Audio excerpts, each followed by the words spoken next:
5 menit saja ke depan berpikir, merenungi apa yang saya sampaikan. Teman-teman sekalian, kita ini sebagai orang beriman tahu dunia ini akan dilaluin. Kita tidak akan berlama-lama di sini. Jangan sampai dunia ini menjadi target utama. Berantem gara-gara tanah, berebutan karena warisan, berebutan karena jabatan, kadang-kadang berebutan hanya karena masalah pasangan hidup. Untuk apa? Untuk apa teman-teman sekalian? Dunia ini mungkin di mata antum kelihatan besar kalau dekat. Misal, saya tidak tahu bapak-bapak mengerti nggak? Kalau ibu-ibu biasanya langsung mengerti kalau masalah contoh-contoh perhiasan. Kalau ada orang punya berlian, besarnya seperti bola pingpong, kaya nggak? Rupanya ada juga bapak-bapak yang paham. Itu kaya luar biasa. Kalau dia punya berlian seperti bola basket, kaya nggak? Coba taruh berlian yang seperti bola basket itu di tanah, terus antum naik pesawat ke atas. Makin jauh, kelihatan nggak? Orang yang perebutkan tanah 1000 kali 1000 meter, 1 hektar, berapa hektar, tumpah-tumpahan darah. Padahal kalau dia naik pesawat hilang semua tuh. Mobil mewah, bangga-banggaan dengan mereknya. Kalau kita naik pesawat kayak gentong-gentong lagi jalan. Cuma hiasan dunia. Apa yang mau dikejar? Gitu kan?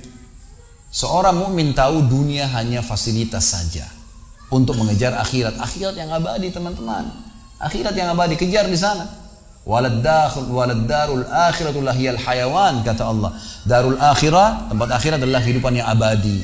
Di akhirat kata Nabi SAW, kalau seorang mukmin masuk ke dalam surga, tidak ada capek, nggak ada gangguan orang, nggak ada sedih, nggak ada penyakit, nggak ada buang air besar, nggak ada buang air kecil.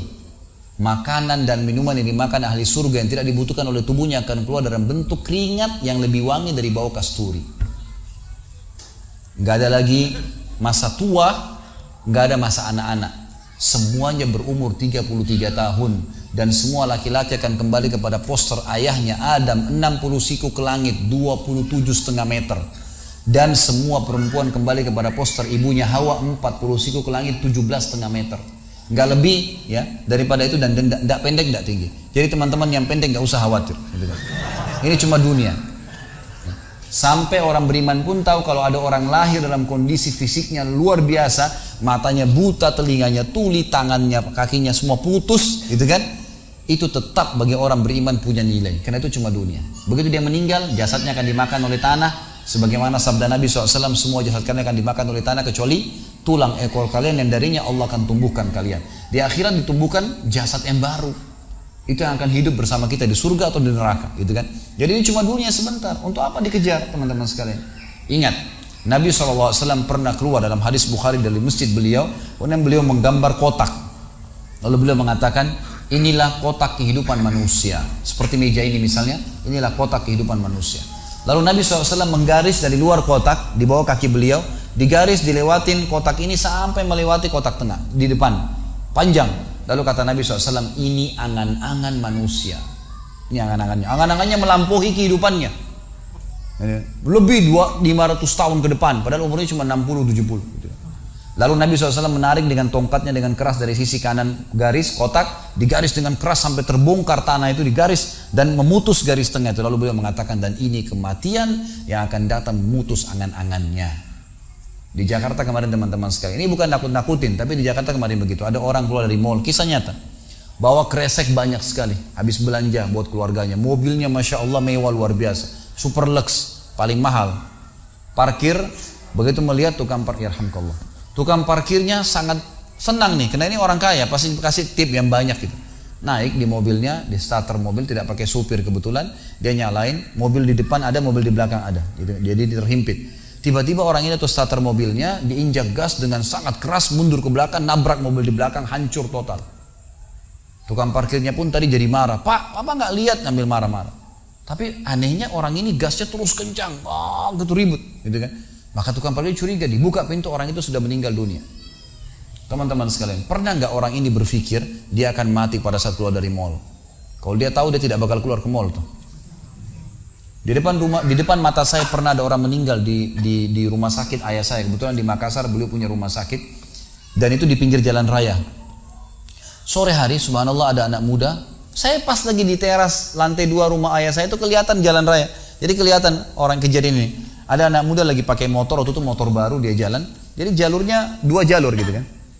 Rupanya motor ini motor itu dari arah sana. Kemudian di sini ada mobil pick up yang pelan jalannya gitu. Ada mobil truk pelan jalannya. Di belakang ini rupanya ada mobil truk pelan, di belakangnya ada mobil pick up. Mobil pick up ini mungkin kena terganggu. Dia bukan ngelewatin dari kiri, dia keluar ke jalur sebelah. Keluar, motor yang tadi lagi kencang, dia tidak sangka tabrak, meninggal di tempat. Jatuh tergeletak, motornya dibawa, dicek di rumah sakit ayah saya di klinik, ternyata sudah meninggal dunia. Saya lihat orang itu subhanallah tergeletak. Ada beberapa produk yang dia bawa di motornya. Lalu saya bertanya, saya muhasabah sendiri. Orang ini pernah berpikir nggak ya untuk keluar rumah tadi akan dia tabrakan, dia akan jatuh? Saya yakin tidak. Kalau dia berpikir dia tidak akan keluar dari rumahnya. Tapi begitulah ajal kalau datang teman-teman sekalian. Kalau datang tidak akan terlambat sesaat atau berkurang sesaat. Harus fahamin, gitu kan? Jadi jangan sampai kita berlebihan. Saya tanya teman-teman, Anda jujur jawab. Kalau seandainya Anda ke dokter, lalu kemudian dokter mengatakan, maaf Pak, Bu, umurnya tinggal 2 minggu menurut ilmu medis. Ini ada penyakit parah, tinggal 2 minggu. Dokter nggak bisa obatin lagi. Kira-kira orang yang seperti ini sudah divonis sama dokter akan mati 2 minggu lagi. Nggak ada lagi, sudah kankernya, sudah tumor segala macam di tubuhnya, sudah segala macam penyakit. Nggak bisa lagi hidup orang ini. Kemudian ada orang datang, temannya bilang, itu si fulan ceritain kamu. Kira-kira dia masih mau ribut berkelahi? Itu orang tuh mau mengambil hakmu, masih mau mengebut lagi? Sudah semua? Enggak, sudah nggak mau tahu. Ini 2 minggu lagi mati. Semestinya teman-teman tidak usah tunggu vonis dokter nih. Siapa yang bisa jamin sekarang di masjid ini teman-teman ada dari tembok ini tiba-tiba malaikat maut, saya lihat antum tidak lihat, roh saya tinggal dikenang. Khalid Basalamah pernah ceramah, selesai. Dan Anda juga bisa begitu setiap saat. Bagaimana orang bisa tenang nih dalam kemaksiatan kepada Allah sementara setiap saat malaikat maut bisa datang jemput dia dan ada hisab semuanya. Ini bahaya sekali. Baik, saya pernah mengadakan pelatihan teman-teman sekalian di masjid yang besar. Masya Allah mungkin seperti ini malah lebih besar. Lantai 2 juga seperti ini dan penuh. Di lantai 2 itu ada banyak ibu-ibu akhwatnya. Saya bicara masalah kematian selama 2 jam materi lengkap. Kemudian setelah itu sebelumnya saya bilang sama panitia tolong supaya lebih hidup suasananya, siapkan kebutuhan jenazah. Meja, kain kafan sama menyan-menyannya semua. Kemudian di sebelah masjid buatin liang lahat. Baik Ustaz, dibuatlah. Selesai saya ceramah 2 jam, saya bilang, Bapak Ibu sekalian, saya mau ajak Anda 5 menit coba menjadi jenazah. Ada yang mau? Sempat ada yang angkat tangan depan saya. Kebetulan ini teman kita ini, saudara kita tukang batu. Adiknya dia kembar anak SMA sering ikut pengajian saya gitu. Dia hadir juga. Dia bilang, saya Ustaz. Baik, silahkan.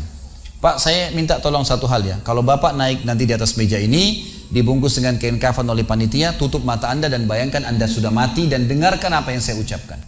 Baik Ustaz, baik. Saya juga bilang sama panitia di atas masjid waktu itu, ibu-ibu, silakan kalau ibu mau coba, panitia tolong bantu. Saya sudah pandu waktu sebelum pengajian. Ringkasnya adalah dia naik. Subhanallah, begitu dia naik, Bapak Ibu sekalian, orang ini naik di atas meja, begitu tutup matanya dan ditempelin kain kafan di pipinya. Ini kain kafan asli kita beli. Ditempel di pipinya, langsung dia nangis. Nangis dia, terisak-isak. Lalu kemudian panitia taruh tangannya di dadanya, harus dibungkus gitu kan. Lalu saya bilang, Pak, coba renungin sekarang Anda sudah mati dan hiruk-pikuk di masjid ini ada orang nangis. Kebetulan adiknya dia yang kembar ini murid saya duduk di sebelah kiri kanannya dan membayangkan benar kakaknya meninggal. Mereka betul-betul menangis gitu. Ada jemaah-jemaah juga yang lain pada nangis. Saya bilang hiruk-pikuk masjid ini yang sedang menangis, ada yang sedang ngobrol. Ini anggap di rumah Anda pada saat Anda meninggal dunia. Dan Anda tidak bisa protes. Gak bisa bilang saya tidak mau, jangan ribut, gak bisa lagi. Udah. Panitia pun menaruh tangan kanan di atas tangan kiri, kita nggak bisa protes taruh di dada. Dibungkus dengan kain kafan pun nggak bisa.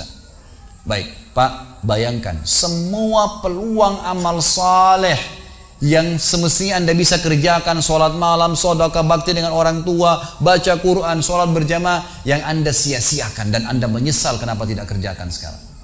Dan bayangkan semua peluang dosa yang Anda tidak sia-siakan. Kesempatan zina, berzina, kesempatan dusta-dusta, kesempatan riba-riba, semua dikerjakan. Dan Anda tidak sempat taubat dan Allah akan hukum Anda sekarang.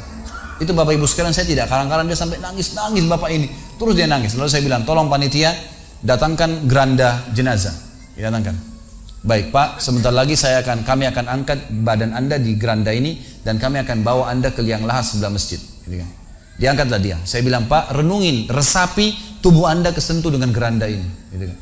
Ditutuplah lalu dipikul. Lalu saya pandu pakai mic, saya bilang, Pak, inilah detik-detik terakhir Anda bersama kami.